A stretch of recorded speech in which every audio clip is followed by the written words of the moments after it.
hi friends welcome to EBINS kitchen इनकी நம்ம சேனல்ல பலாக்கொட்டை ஃப்ரை எப்படி பண்றேன்னு பார்க்க போறோம் பலாக்கொட்டை கிடைச்சுச்சுனா நீங்க வேஸ்ட் பண்ணாதீங்க இந்த மாதிரி ஃப்ரை பண்ணி பாத்தீங்கன்னா ரொம்ப டிஃபரண்டா டேஸ்டா இருக்கும் இது செய்யிறதும் ரொம்ப ஈஸி பொட்டேட்டோ ஃப்ரை மாதிரி ரொம்ப டேஸ்டா இருக்கும் இப்போ எப்படி பண்றேன்னு பார்க்கலாம் வாங்க வீடியோக்குள்ள போலாம் பலாக்கொட்டை ஃப்ரை பண்றதுக்கு பலாக்கொட்டை எடுத்து க்ளீன் பண்ணி தோல் ரிமூவ் பண்ணி உள்ள ஒரு பிரவுன் கலர் தோல் ஒன்று இருக்கும் அதையும் ரிமூவ் பண்ணி வச்சிருக்கிறேன் பிரவுன் கலர் தோல் ரிமூவ் பண்றதுக்கு பலாக்கொட்டையை ஒரு அரை மணி நேரம் தண்ணியில ஊற வச்சுக்கிட்டு இந்த மாதிரி நீங்க கத்தி வச்சு எடுத்தாலே அந்த பிரவுன் கலர் தோல் வந்து ரிமூவ் ஆயிரும் ஒரு சிலர் அப்படியே போடுவாங்க ஆனா அந்த தோலை ரிமூவ் பண்ணிட்டு போட்டோம்னா கொஞ்சம் நல்லா இருக்கும் சாப்பிட்றதுக்கு அதனால இந்த மாதிரி பண்ணுங்க ஒரு அரை மணி நேரம் ஊற போட்டோம்னா இந்த தோல் இப்படியே வந்துடும் ரிமூவ் ஆயிரும் அதுக்கப்புறம் நமக்கு தேவையான ஷேப்ல நம்ம இந்த மாதிரி கட் பண்ணி எடுத்துக்கலாம் இப்போ நம்ம ஃப்ரை பண்ணலாம் எப்படி பண்றேன்னு பாப்போம் pan அடுப்புல வச்சு நான் 2 டீஸ்பூன் அளவுக்கு எண்ணெய் ஊத்தி இருக்கிறேன் நான் சமையலுக்கு யூசுவலா தேங்காய் எண்ணெய் தான் யூஸ் பண்ணுவேன் அதனால தேங்காய் எண்ணெய் ஊத்தி இருக்கிறேன் நீங்க சமையல் எண்ணெயும் ஊத்திக்கலாம் எண்ணெய் காஞ்சிருச்சு கடுகு போட்டுக்கலாம் உளுந்தம் பருப்பு அரை டீஸ்பூன் போட்டிருக்கிறேன் கறிவேப்பிலை ஒரு கொத்து போட்டுக்கிறேன் இப்போ நம்ம கட் பண்ணி வச்சிருக்கிற பலாக்கொட்டையை இதில் போட்டுக்கலாம்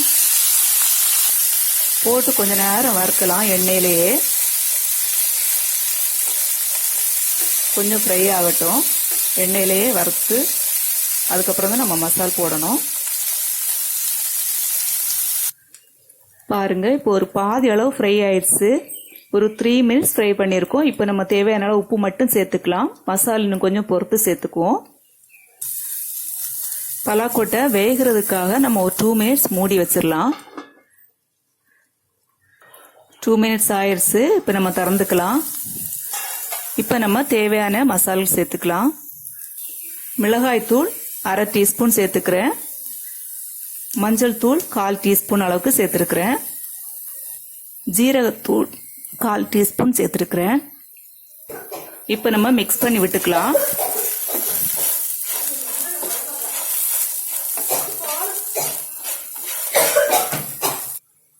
இப்போ வந்து பலாக்கொட்டை நல்லா ஃப்ரை ஆயிடுச்சு கடைசியில் இறக்க போகிற நேரம் கொஞ்சம் பெப்பர் தூள்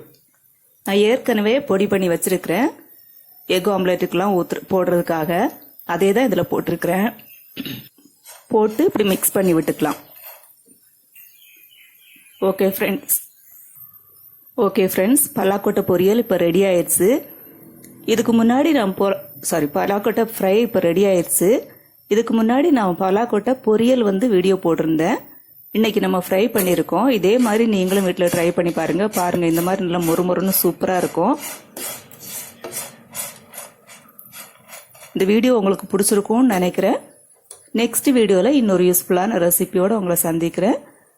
அதுக்கு முன்னாடி நம்ம சேனல் இது வரைக்கும் சப்ஸ்கிரைப் பண்ணாதவங்க சப்ஸ்கிரைப் பண்ணிக்கோங்க தேங்க்யூ ஃபார் வாட்சிங்